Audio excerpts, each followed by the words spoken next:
Welcome to Telangana వెలుగు. నేను మీ రాజు. వర్షాలు పడుతున్నాయి, ప్రజలందరూ అప్రమత్తంగా ఉండండి. ఇటు ఆంధ్రప్రదేశ్ కావచ్చు, తెలంగాణ కావచ్చు, భారీ వర్షాలు సూచనలు కూడా జారీ చేయడం అనేది జరిగింది వాతావరణ శాఖ.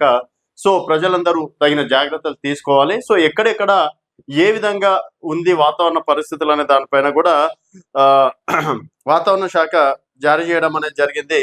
సో ఫ్లాష్ ఫ్లడ్ హెచ్చరిక తెలంగాణ, ఆంధ్రప్రదేశ్ మరియు పొరుగు ప్రాంతాలకి వాతావరణ శాఖ జారీ చేయడం అనేది జరిగింది. సో భారత వాతావరణ శాఖ ప్రకారం తక్కువ నుండి మధ్యస్థ స్థాయి ఫ్లాష్ ఫ్లడ్ ప్రమాదం, తక్షణ వరద ముప్పు రాబోయే గంటల్లో తెలంగాణ తీర, ఆంధ్రప్రదేశ్ మరియు మహారాష్ట్ర, విదర్భ ప్రాంతాల కొంత భాగంలో ఉండే అవకాశం ఉంది.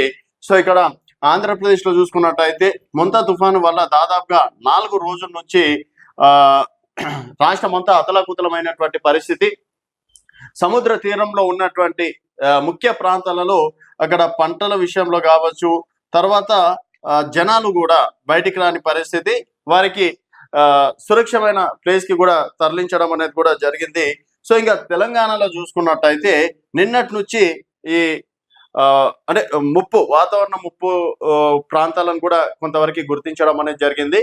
ఇంకా ఖమ్మం అక్కడ సైడ్ చూసుకున్నట్టయితే ఖమ్మం కావచ్చు, మహబూబ్ నగర్ లో, అచ్చంపేట అట్లాంటి ప్రాంతాలలో జోరుగా వర్షాలు కూడా నిన్న రాత్రి నుంచి ఎడతెరపని వర్షాలు కూడా కురుస్తున్నాయి.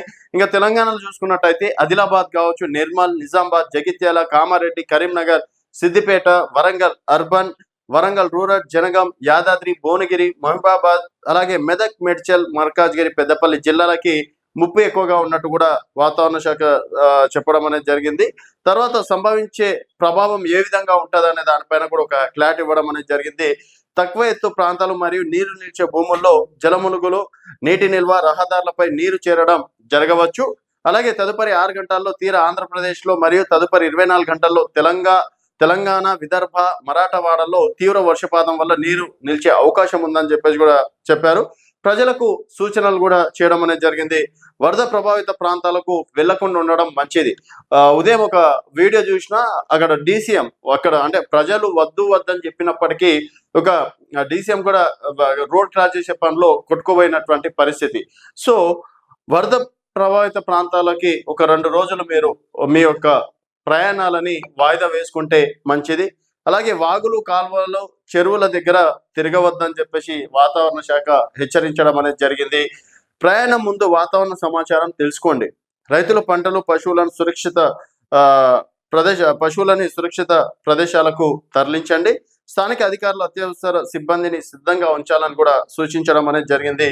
అత్యవసర పరిస్థితిలో మీ జిల్లా రిజిస్టర్ కంట్రోల్ రూమ్ లేదా స్థానిక సహాయ కేంద్రానికి సమాచారం ఇవ్వండి అత్యవసర పరిస్థితులు ఏమైనా ఉంటే.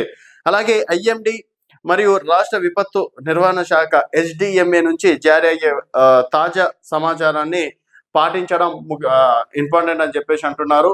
సో హైదరాబాద్ ప్రాంతాల్లో కూడా చాలా వరకు ఇక్కడ పంజాగుట్ట చూసుకున్నట్టయితే కుకట్పల్లి కావచ్చు, అమీర్పేట్ కావచ్చు, తర్వాత ఓల్డ్ సిటీలో కూడా చాలా వరకు ఏదైతే మూసి ప్రవాహిక ప్రాంతం ఉందో అక్కడ కూడా మూసి వరద నీరు కూడా విపరీతంగా చేరడం, తర్వాత ఉస్మాన్ సాగర్ కావచ్చు, హిమాయత్ సాగర్ కావచ్చు, అక్కడ నుంచి కూడా వరద నీళ్ళు రావడం అనేది కూడా జరుగుతుంది. సో ప్రజలు సురక్షితంగా ఉండాలి అని చెప్పేసి కూడా తెలంగాణ వెలుగు ఛానల్ నుంచి కూడా మిమ్మల్ని కోరుకుంటున్నాం. అత్యవసర పరిస్థితి ఉంటే తప్పించి బయటికి వెళ్ళకూడదని చెప్పేసి సూచనలు చేస్తున్నాం. చూస్తూనే ఉండండి తెలంగాణ వెలుగు.